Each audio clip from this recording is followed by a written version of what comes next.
Un peu sur tout l'arc alpin, mais en particulier dans le Trentin au Adige, l'une des structures les plus à même de raconter la relation entre l'homme et la nature est la malga. Aujourd'hui, ce terme évoque surtout un endroit où se restaurer après une longue promenade estivale entre sommets et forêts. Depuis des siècles, et heureusement depuis quelques décennies encore, la malga n'est pas seulement un lieu de loisirs ou d'accueil, mais aussi le cœur battant de la montagne pendant les mois les plus chauds de l'année.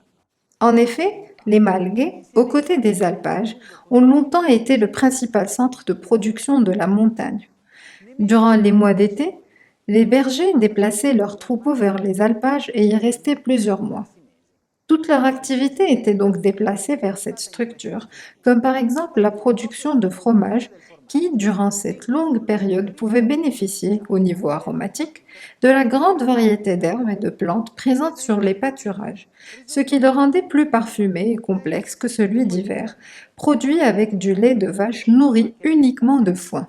Parmi les zones du Trentin où le rôle des Malguais est certainement prioritaire, on trouve le Lagoraï, un massif de montagnes qui s'étend sur plus de 70 km dans la partie orientale de la région et qui se caractérise par 14 petits lacs charmants grâce à leurs eaux émeraudes.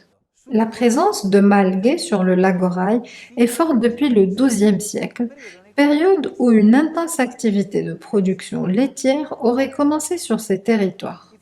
Les fromages produits sur le Lagoraï ont toujours été très recherchés et en plus d'être vitaux pour la subsistance des agriculteurs, ils avaient un marché important auprès des affineurs des villes voisines qui visaient à acheter différentes formes pour les faire mûrir et les revendre à des prix bien plus élevés que ceux des fromagers même. Ce qui rendait ces produits aussi bons, ce n'était pas seulement le lait, mais aussi la microflore qui, production après production, s'est développée dans chaque malga et a caractérisé ses fromages.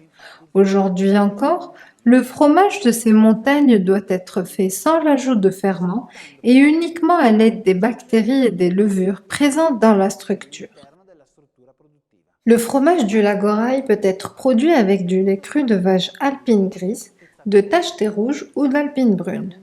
La traite du soir, après avoir été écrémée, est traditionnellement ajoutée à la traite du matin, caillée, puis mise dans des moules d'environ 2 à 4 kg, pouvant être affinée quelques jours ou même plusieurs mois. En plus d'être un aliment consommé sans ajout, le fromage du Lagoraï est souvent utilisé pour des recettes populaires. L'une des plus connues prévoit de l'utiliser comme garniture pour des raviolis en forme de croissant, fourrés aussi d'un autre ingrédient typique de la montagne, la pomme de terre. Voyons donc comment.